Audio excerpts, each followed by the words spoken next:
Man, it's getting louder in the house, man. South Kakalaki. All right, my beautiful people, man. Thanks so much again. We are back. I want to say it's been a pleasure, and I appreciate all of you who continue to support this channel as we are looking, obviously, to improve literacy, reading, and comprehension.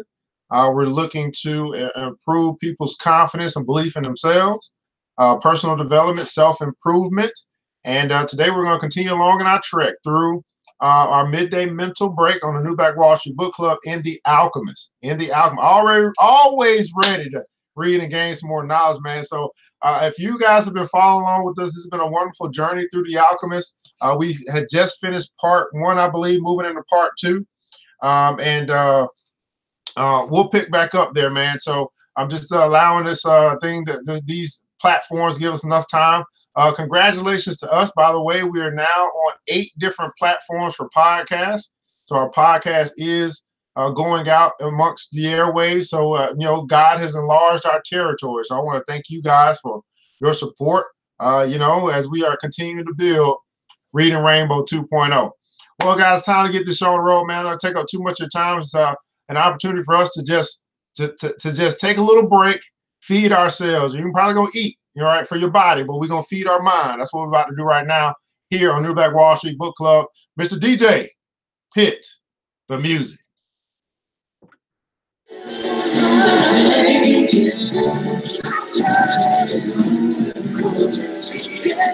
Your world, you can change your heart, you can change your mind, you can change your life. New Black Wall Street Book can change your world. Yeah, we can change the world, man. It definitely changed mine. Hey, my beautiful people, this is ERGJ, Certified Financial Educator, CEO of ERGJ Enterprises, ERGJ Black Bazaar, also international best-selling author of the book, The Black Billionaires Club. Study of Black Wealth, study the 12 richest Black people in the world today and how they built their wealth. You can pick up that book, and you can choose to join the club as well. We do have an actual book club, a club of brothers and sisters coming together to help one another to win. If you're interested in personal development, business development, you're interested in learning about money, and also some investment education to learn how to make that money work harder for you than you work for it, well, join the Black Billionaires Club today. You can do that by going to theblackbillionairesclub.com, theblackbillionairesclub.com, and click on Join the Club. Today's episode is we're going through The Alchemist. That's our reading for today. The Alchemist by Paulo Coelho, a book that was recommended by Will Smith, Oprah Winfrey. And we're along this journey for Santiago. That's going to be our reading today. We're picking up on part 2. Today's episode is sponsored by ERGJ Black Bazaar. That's right, ERGJBlackBazaar.com, ERGJ Black Bazaar, where you can pick up your journals. That's right. You want to get you something to write the stuff in. It's a sister thing journal. You want to write down your goals, your dreams, your visions, all that stuff. Get it out your head, get it onto some paper, and you can actually put some energy into making your dreams become true. Here's the deal, guys. The whole purpose of what I do here is to share with you things, habits that successful people do. Successful people, they read, okay? Successful people, they write. Read and write. Now, there was a time when we didn't have the ability to do that. And we fought for the right to be able to read, fought for the right to be able to write. And now that we have the right, many of us simply don't take advantage of our right. Well, that's not what we're going to do here. We are going to read. We are going to write. We are going to make stuff happen. Now, I understand that a broadcast like this is not going to appeal to the masses, and that's okay. Because I'm not trying to be like the masses. I decided a long time ago to walk away from the crowd. I decided to walk away from the 95% of people who just won't simply do some of the things that the 5% do. And if you want to be different, you want to be extra on top of your ordinary, you're simply going to decide to do what most people won't do so that you can live the life that most people can't afford to live. So this is our midday mental break. And what I do here, this is like personal to me. It's just when I share with you the books that I read when I was sick and tired of being sick and tired of that job. When I was an employee and I was trying to find a way out. There were certain books that I read, and that's what I share with you here. So this is more personal than it is about the club. But obviously, these are things that help me to become who I am today and help me to change the way that I think so I could change my life. And so that's why we're going through The Alchemist. It's a special book to me, and I wanted to make sure that we shared it with you and maybe it'll make a difference in your life. It'll help you change the way that you think, and then you can change your life. Everybody put it down on change. Now, we're in episode number 7, I believe, and we are flying through this book, by the way. I think we might got another week and a half. Y'all gonna be excited. Y'all should be happy about that. Like, hold on a second. We are almost done. I mean, I will venture to say we're on page 30, by the way. This is only about 160 pages. So I would assume if we, at the rate we're going, we'll probably be done with this book in 2 weeks. Okay. So, so we're excited. We're in part 2, and we're picking up where a young lad. Now, matter of fact, if you guys joining us right now, go ahead and say something in the comments. Let me know that you're here. Make yourself known. Hello, good afternoon. Thank you so much, brother. Something. I mean, we got to start showing some love up in this piece. That's right. So we're in part number 2, and we're at the Santiago, who is the main character of the story.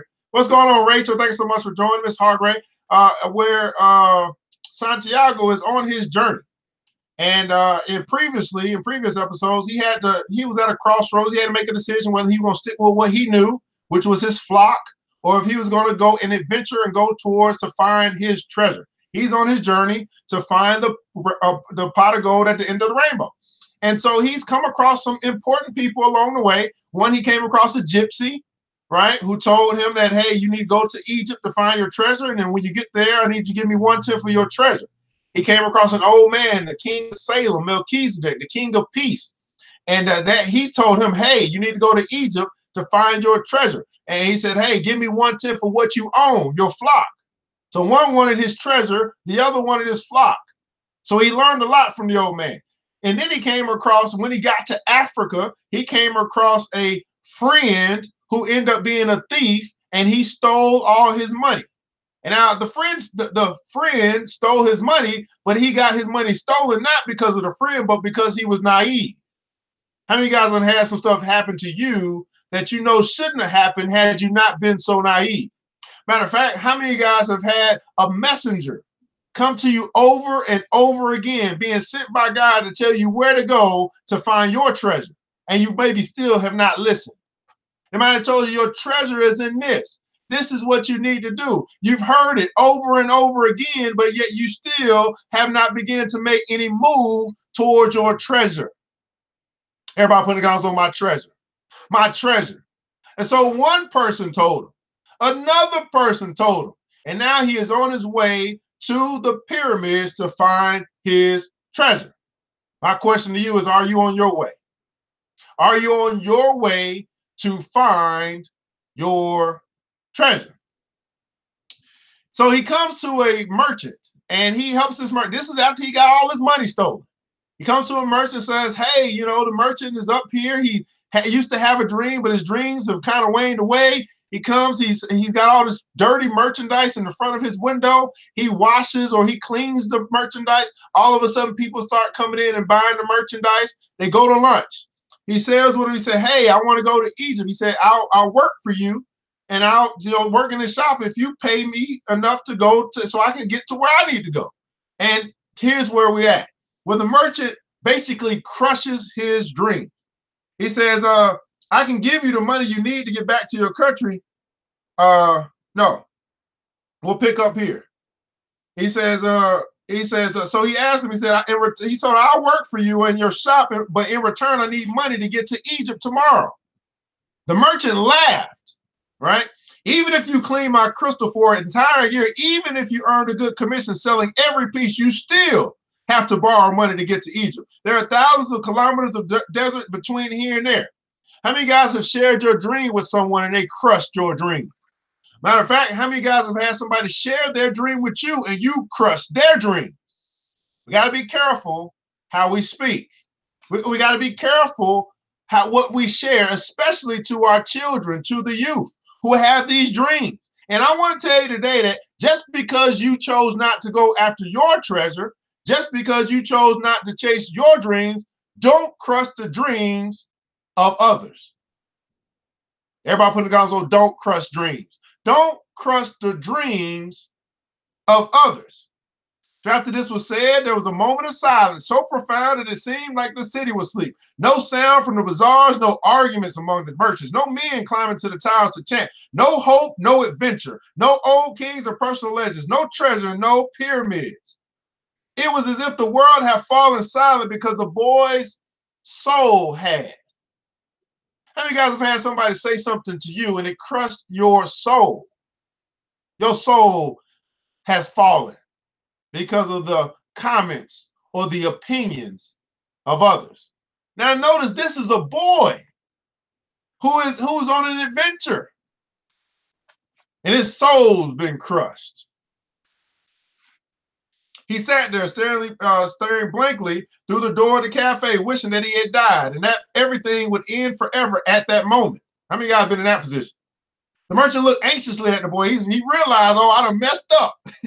All the joy he had seen that morning had suddenly disappeared. I can give you the money you need to get back to your country, my son. Notice, he said, I can give you the money you need to go back. He didn't say, I can give you the money you need to go forward.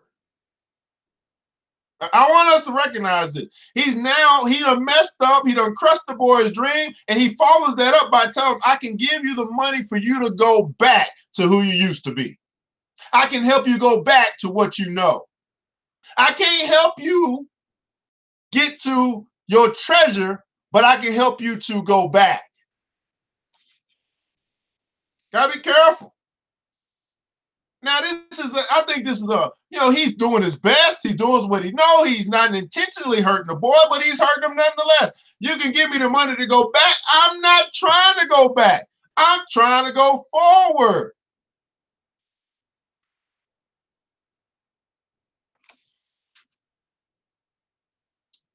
The boy said nothing. He got up and adjusted his clothing and picked up his pouch. I'll work for you, he said. And after another long silence, he added, I need money to buy some sheep. So we're going to figure out what he needs these sheep for. Is moving to part 2 of The Alchemist. Again, it's a book by Mr. Paulo Coelho. It's a book that I read during my journey from employee to entrepreneur. It's a book that I said, I realized when they made those suggestions of a book that I should read, I said, well, I'm going to read it.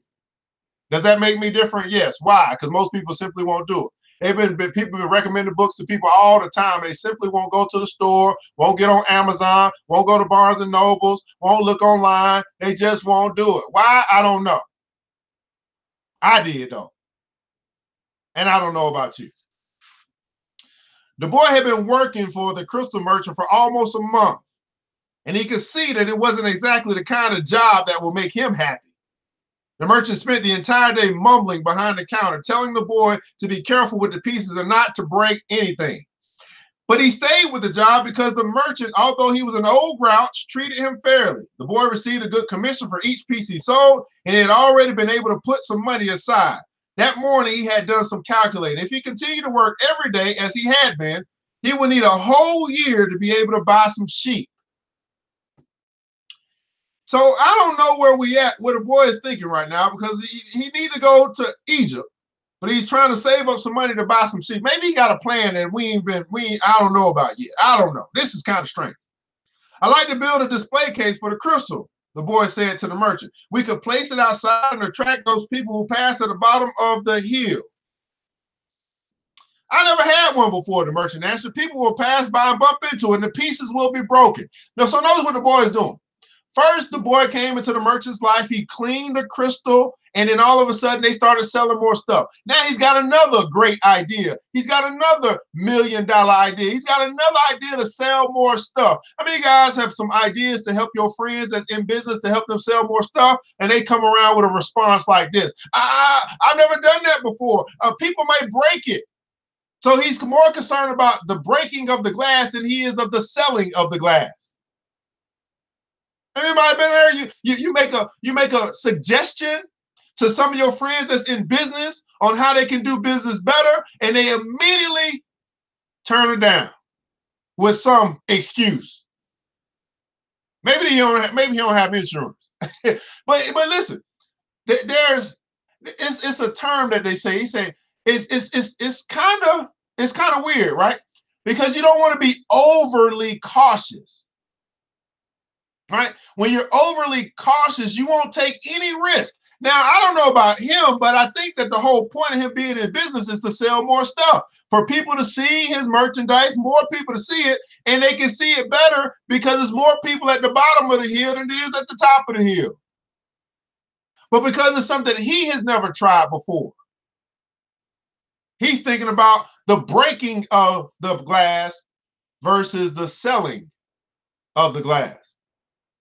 Well, when I took my sheep through the field, some of them might have died if we had come upon a snake, but that's the way life is with sheep and with shepherds. The merchant turned to a customer who wanted 3 glasses. He was selling better than ever. And if time had turned back to the old days when the street had been, as if time had turned back to the old days when the streets had been one of Tangier's major attractions. Business has really improved, he said to the boy after the customer had left. I'm doing much better, and soon you'll be able to return to your sheep. Why ask more out of life? Uh-oh. Do we realize who this merchant is? Do you got some, how many guys? Okay, let's do this.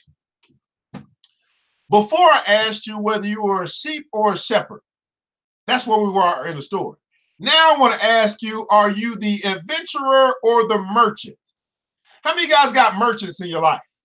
Now, what I mean by merchants, these people who say stuff like this. Why ask for more out of life? Why? Because more is available. He is satisfied. He's content. I mean, more is available. He's saying, why ask for more? What kind of question is that? Why ask for more out of life? But we got people like this in our life.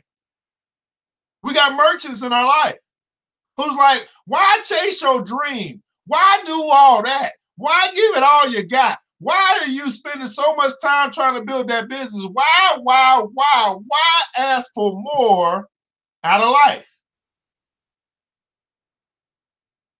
Whoo! What kind of... And he's like, now notice, because of the young boy who is working for him, business is better because of him, not because of the merchant. If it wasn't for the boy coming into his life and doing what he did, he wouldn't be where he is right now with business back to booming. But he ain't listening to the young boy's ideas. He don't want more out of life. The boy wants more out of life, but the merchant don't. That don't seem like that's going to be a good fit. How many guys want more out of life, but the people around you want nothing out of life? You're like, oh, what is going on? I remember one time I traveled, and I'm from Atlanta. And so in Atlanta, it's a pretty ambitious city.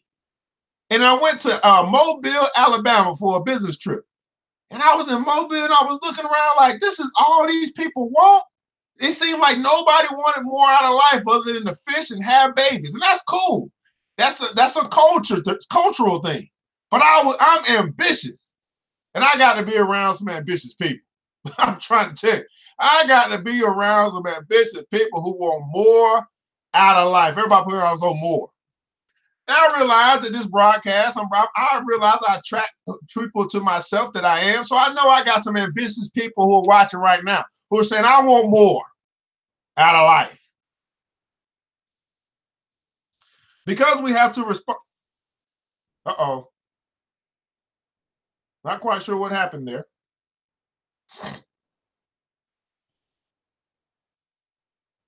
Not sure we are still on or not, and the Facebook and the Instagram, and I don't know.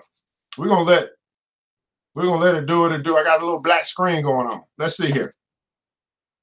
Because we have to respond to omens, the boy said, almost without meaning to, then he regretted what he had said, because the merchant had never met the king. Man, what is going on? One second, guys. We might have a little. Oh, it said pages are unresponsive. Uh-oh. I might have lost some stuff. My good old Google Chrome is tripping. All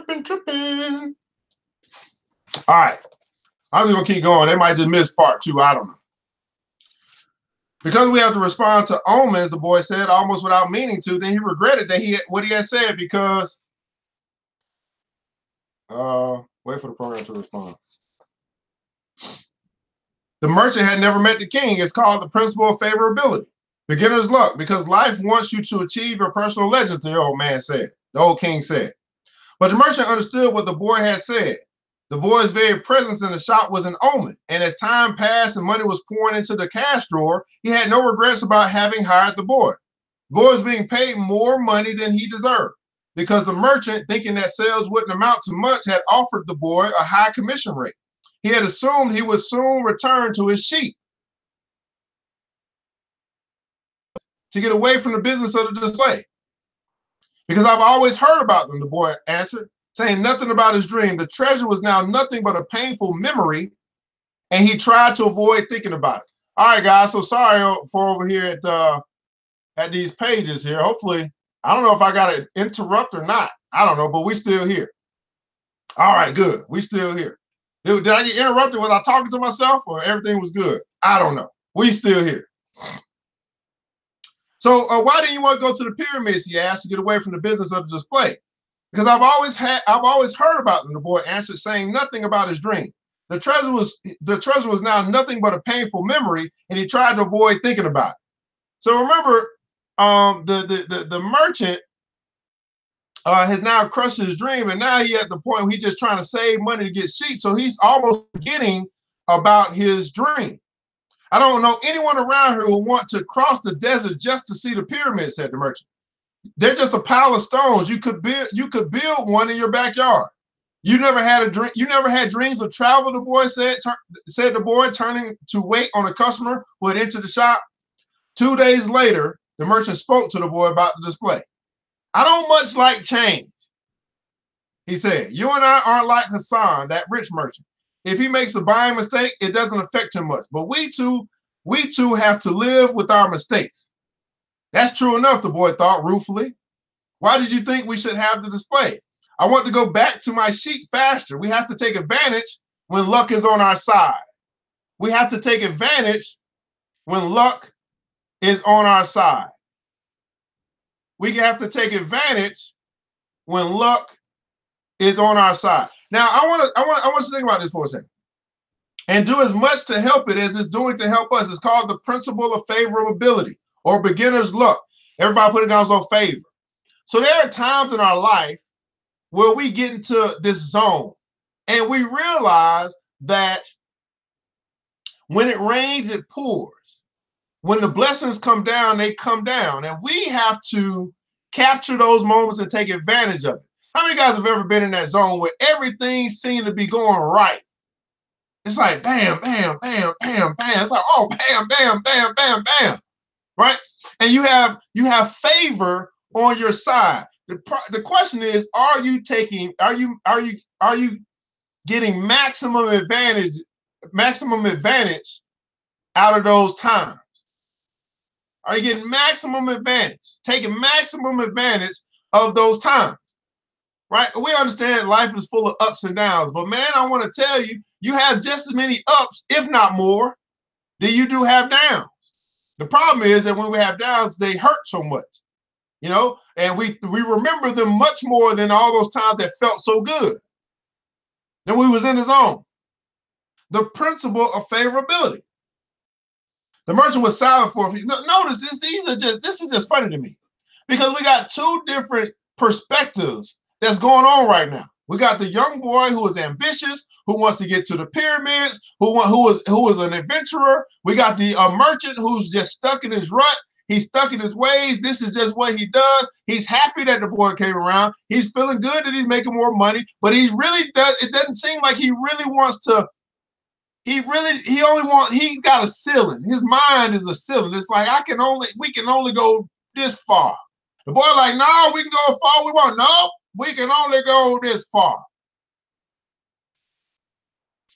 The merchant was silent for a few moments. Then he said, the prophet gave us the Quran and left us just 5 obligations to satisfy during our lives.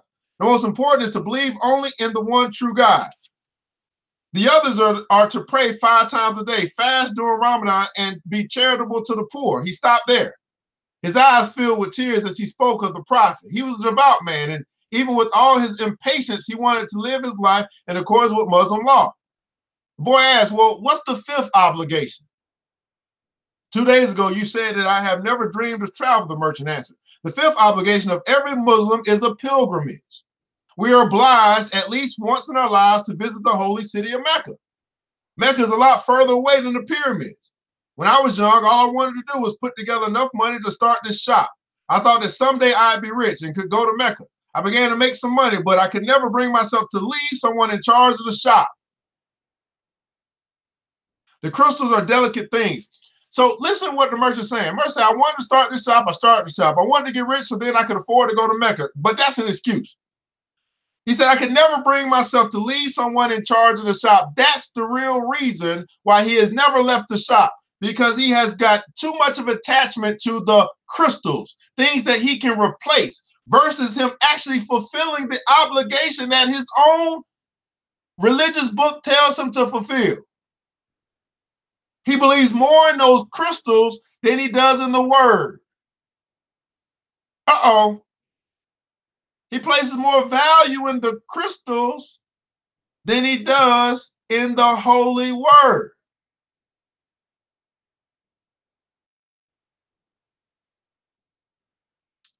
The crystals are delicate things. At the same time, people were passing my shop all the time, heading to Mecca. Some of them were rich pilgrims traveling in caravans with servants and camels. But most of the people making a pilgrimage were poorer than I. All who went there were happy that having done so, they placed the symbols of the pilgrimage on the doors of their houses. One of them, a cobbler who made his living mending boots, said that he had traveled for almost a year through the desert, but he got more tired than when he had to walk through the streets of Tangier buying his leather. Well, why don't you go to Mecca now? Asked the boy. Because it's the thought of Mecca that keeps me alive. Uh-oh. Well, hold up a second. This is an obligation that comes from Muslim law. It's something that you see people who are poorer than you make this trek. But obviously you have an attachment to the crystals instead of, continue to track along to this holy ground. But look what he said. The reason why I'm not going to Mecca now, because it's the thought of Mecca that keeps me alive.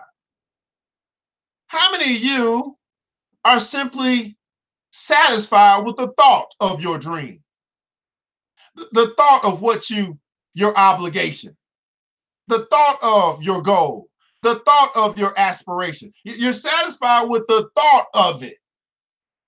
And it's the thinking of it that you think keeps you alive, not really the realization of it, not really the satisfaction of experiencing it, but the thought of it. That's what helps me to face these days that are all the same, these mute crystals on the shelves, lunch and dinner at the same horrible cafe. I'm afraid if my dream is realized, I'll have no reason to go on living. So the real reason why the merchant, 30 years or so, has been in this shop, right? And he's still there, and he hasn't fulfilled the fifth obligation of his holy text, is because of fear. He fears that if his dream is realized, he'll have no reason to go on living. This is very fascinating. Now, how many guys know some people like that? It's the thought of their dream. I mean, they probably talk to you about it all the time. They always share, man, one day, these are the one day people. One day I'm gonna do this. One day I'm gonna start. One day we gonna get going. One day, one day, one day, one day. These are the one day people. Everybody goes on one day. These are the one day people. It's the thought of it. It's the conversation of it. It's sharing something that seems so fantastical and dreamy, and it makes them sound good. It makes them feel good. But it's the one day people. One day I'm going to go to Mecca. One day I'm going to visit Rome. One day I'm going to start my business. One day I'm going to quit this job. One day I'm going to do my blog. One day I'm going to start my website. One day I'm going to read the book. One day I'm going to get out of debt. One day, one day, one day. It's almost as if when I think about whenever that actually may happen, it makes me feel good. So my feelings are lifted when I think about the day for it to come, but I don't really want to put any action into it. No. Vivian said limited and playing it safe. You dream about your sheep and the pyramids, but you're different from me because you want to realize your dreams. This is what the merchant is telling the boy. We're different. I don't want to realize. Can you imagine? I don't want to realize my dream. And it's not even that. Remember, he did realize his dream because he said that when he was younger, all he wanted to do was start a shop. And he has realized that dream. Now, he may not have got rich. Maybe that was the second part of his dream. But his dream when he was young, like the boy he's talking to now, was for him to start his shop. He's realized that dream, but he stopped dreaming. No. He stopped believing that he could achieve. He still dreams. So the dream isn't a problem. The problem is his belief. His belief that he can actually achieve that which is he dreamed. And I don't know, that seems to happen over time in some people's life. It's like we start off, we good, but then something happens or time passes by. We start getting attached to tangible items or objects. We start getting attached to things that don't even move. And the next thing you know, we stop moving. Isn't this interesting? So it's supposed to say, so you don't really want it though. He doesn't really want to go to Mecca. But you know what? At least he's being honest, right? He's saying, I don't want to realize this dream. I don't want to go to Mecca. His excuses have been befuddled. He said, I got to be rich. No, you don't got to be rich because people poor to you are making a trek. So being rich ain't got nothing to do with it. The only thing it's got to do with is that you stop believing in your dream.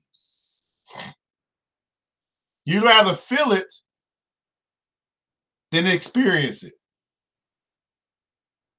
Now, here's the interesting thing. Many people, they get, it's easy to get many people to do the things, let me figure out the best way to say it. It's easy to play on people's emotions, and we call it emotional pimping, but it's easy to play on people's emotions because of this just very thing. Because many people don't really want to experience or realize. They just want to feel. You understand what I'm saying? They just want to, it feels good to think I'm in Mecca. It feels good to visualize I'm in Mecca. Now notice the word Mecca, right? Mecca it symbolizes something. It symbolizes a great place. Everybody put it also a great place. It symbolizes a great place. I just want to visualize heaven. I don't want to realize heaven. I don't want to make it to heaven. I just want to realize. I want to feel heaven. And so many people are able to be bamboozled. They're able to be tricked because they rely on their emotions and how they feel. Woo! You dream about your sheep and the pyramids, but you're different from me because you want to realize your dream. I just want to dream about Mecca. I've already imagined 1,000 times crossing the desert. I've imagined arriving at the plaza of the sacred stone. I've imagined the 7 times I walk around it before allowing myself to touch it. I've already imagined the people who would be at my side and those in front of me and the conversation, the prayers we would share, but I'm afraid that it would all be a disappointment. So I prefer just to dream about it. That day, the merchant gave the boy permission to build the display. Not everyone can see his dreams come true in the same way. Not everyone can see his dreams come true in the same way. I'm telling you guys, when I got to this part of the story, this is why I stuck on it a lot. I was floored because I never really realized that that's how some people are. They truly in a position where they're afraid to chase their dream, and it's okay. I mean, that's just not me. But once I realized, I said, "Oh man, these are people that I'm around who would prefer that their dream remains a dream." And it helped me to understand that we are all different. And I don't have to necessarily push people, prod people. I can encourage them, but if they don't want to go, they don't want to. If they don't want to go to Mecca, if they don't want to go to heaven, if they don't want to build their dreams, if they don't want to realize their aspirations, if they don't want to reach their goals, I can't make them. The same way the boy can't make the man go to Mecca. So I don't know. But I just knew, once I read this and it hit me, it finally hit me. Because, you know, I've always been an aggressive brother. I'm like, man, what's it going on? You keep talking about this stuff. Let's go do it. Let's do it. But after reading this, and especially this section, I realized I can't make people do what they want to do, what they don't want to do. Even if they talk about what they want to do all the time, they still got to want to go do it. You can talk about getting out of bed all day long, but until you're ready to go do it, I really don't have nothing to talk about with you, because I'm not going to talk about your fantasies. We can talk about your dreams, but when are we going to start talking about a plan? I know that's right. Someone say, yeah, but you need to stop talking about it around me for a whole decade. Yeah, you got to move. I had to move away from those people. And these are tough decisions, because these are people that you love, these people that you've known for a while, you're close to. But once I read, I said, man, I can't. I got to find me a group of people who are serious about realizing their dreams. And it's enough people who are talking about their dreams. It's enough people who are talking about making it to Mecca. It's enough people talking about going to heaven. It's enough people talking about getting out of debt. A whole bunch of people are talking, not enough people are walking, and I'm looking for the walkers. How many of you guys are watching right now? You said, I'm ready to walk.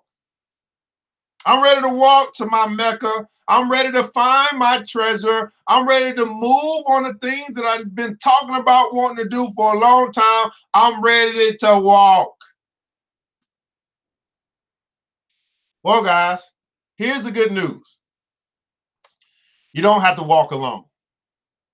The same way that this merchant had someone come into his life, to help him clean his mess and bring a little spark, a desire for him to move forward. Same thing that you have today. See, notice, someone had to come into his life to remind him of his dreams. Now, he's got a choice to make. And he's probably already made his choice. I'm not going to Mecca. But maybe you are a merchant in disguise. And you're saying, well, I want to get out of debt. No. I want to build this business. No. I got some things I still got to do. I got to make it to the sacred, the great place. Well, I want to invite you to join the Black Billionaires Club. If you're tired of hanging around people who are only talking and not walking, it's time for you to make a decision to change your room. Go to theblackbillionairesclub.com. That's right, theblackbillionairesclub.com, and join the club today. Get around brothers and sisters who are not just talking, but who are walking. Get around brothers and sisters who are making their way and getting out of debt. Get around brothers and sisters who were concerned about their health and they're working out. Get around brothers and sisters who have started business or in the process of starting businesses right now. Get around brothers and sisters who aren't just talking, but who are walking. You have a decision to make. If you could do it by yourself, it would already be done.